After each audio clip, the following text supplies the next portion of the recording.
तो stranger things का final season 5 का वॉल्यूम 1 अभी 6 घंटे पहले नेटफ्लिक्स पे रिलीज हो गए हैं और मेरा देखते वक्त जो कांड हुए हैं, पहले तो 5 बजे उठ गया कि 6:30 बजे तक अगर कोई प्रॉब्लम होती है मेरे साइड से तो मैं उसे फिक्स कर दूंगा, क्योंकि कोई हिंड्रेंस नहीं चाहिए। देखते वक्त सब कुछ सही चल रहा था, तो फिर 6:30 बजते हैं और नेटफ्लिक्स डाउन हो जाता है। ये लो, हम आपको याद कर रहे थे और आप अभी तक सोकर ही नहीं उठे। जबकि नेटफ्लिक्स वालों ने अपनी बैंडविड्थ कैपेसिटी 30% तक की इंक्रीज कर दी थी, उसके बावजूद वो क्रैश हो गया। मतलब समझ रहे हो स्ट्रेंजर थिंग्स का क्रेज। 5-10 मिनट के बाद जब सब कुछ नॉर्मल होता है तो फिर ऐसा शुरू करता हूँ एपिसोड, और जो वो लोग दिखाते हैं, like oh my God, every episode is peak. Her episode की शुरुआत में तुम्हें वो कुछ ऐसा दिखा देंगे कि तुम सीट से उठकर अलग जगह चले जाओगे कि क्या दिखाया अभी तुमने हमें। वॉल्यूम 1 जिसमें 4 एपिसोड हैं, तो लगभग सभी एपिसोड 1-1 घंटे के आसपास हैं। 4 घंटे में पूरा निपट जाएगा। बच्चे सभी बड़े हो गए हैं, क्योंकि 11 का जो रोल उसमें प्ले करती है मिली बॉबी ब्राउन, उनकी लिटरली शादी हो गई है और एक बच्चा भी है।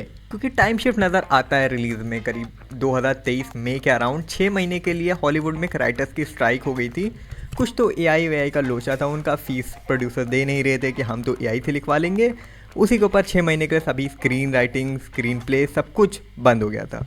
सब कुछ रुक जाने की वजह से फिर इसके रिलीज में डिले आ गया इतना ज़्यादा, and now we are here. Show की बात करें तो लास्ट सीजन की जो एंडिंग थी उसके अराउंड आई गेस 6 मंथ का हमें गैप दिखाया गया है। क्योंकि कुछ खास स्टेट नहीं किया है तो मैंने ये एज्यूम किया है कि 6 मंथ का गैप होगा। वेकना माने हेनरी माने 001 वो कहीं पर तो पड़े रीजनरेट कर रहे हैं। आखिर लास्ट सीजन में उनकी इतनी मारी जो गई थी। बाकी के सभी लोग टीम्स में डिवाइडेड हैं, कुछ हलचल हो रही है हॉकिस में तो एक दूसरे को बता रहे हैं। 11 अभी भी छुप छुप कर जी रही है क्योंकि मिलिट्री उसके पीछे लगी हुई है। मैक्स अभी भी हॉस्पिटल में बेड पर है। मरी सबको वॉर्स के आइटम स्मगल करता है क्योंकि शहर के आसपास अब मिलिट्री का कब्जा है, तो कुछ भी इधर उधर ले जाना मना है। शो अपनी वही पुरानी स्टाइल को मेंटेन करके चलता है, वही 3-4 टीम में लोगों को डिवाइड कर देना, फिर इधर उधर के पर्सपेक्टिव में चेंज करते रहना। मतलब जैसे कभी 11 के साइड की स्टोरी दिखा रहे हैं, कभी हमें माइक के साइड की स्टोरी दिखा रहे हैं और कभी हमें जॉयस के साइड की स्टोरी दिखा रहे हैं। बेसिक टर्फ में इतना मान लो, वरना फिर स्पॉइलर हो जाएगा। सभी एपिसोड की शुरुआत और एंड में हमें कुछ ऐसा दिखाया है कि तुम ऐसा हो जाओगे oh my god, heart beat बिल्कुल मैक्स, क्या देख लिया है मैंने अभी। शो में हमें स्टीव और जोनाथन के बीच में एक हमें बैंटर दिखाई गई है, जो देखकर काफी मजा आता है कि वो एक दूसरे को कि मैं तुमसे ऊपर हूँ और मैं तुमसे ऊपर हूँ दिखाने की कोशिश करते हैं, क्योंकि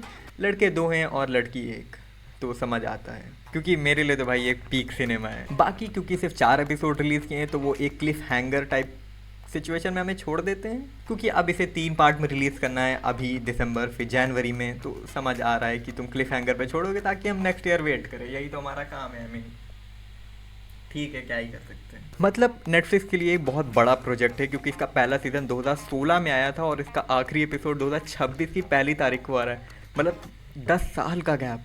4 एपिसोड आ जाए हैं, 3 एपिसोड 26 दिसंबर को आएंगे और फिर एक एपिसोड 1 जनवरी सुबह के 6:30 बजे। शो खत्म हुआ देखते देखते फिर मैं ऐसे बैठ गया कि ओ माय गॉड, क्या देखा है मैंने अभी। और फिर मेरे अंदर एक क्वेश्चन आया, क्या अब 1 महीना और वेट करना पड़ेगा। खैर अब और कोई ऑप्शन भी नहीं है, तो सीधा अब 1 महीने के बाद देखते हैं। शो बिल्कुल पीक पे है, अगर अभी तक नहीं देखा तो ज़रूर देखना, मस्ट रिकमेंडेड शो है। बाकी बाय बाय, आदियोस। मतलब देखते देखते कॉफ़ी पी रहा था और उसका कप फूट गया। शिट, व्हाट हैपन वाज, मैंने इसको खोला और मेरी स्क्रीन पे इस वक्त पूरी कॉफ़ी है। Oh my God, you see this, all of this shit.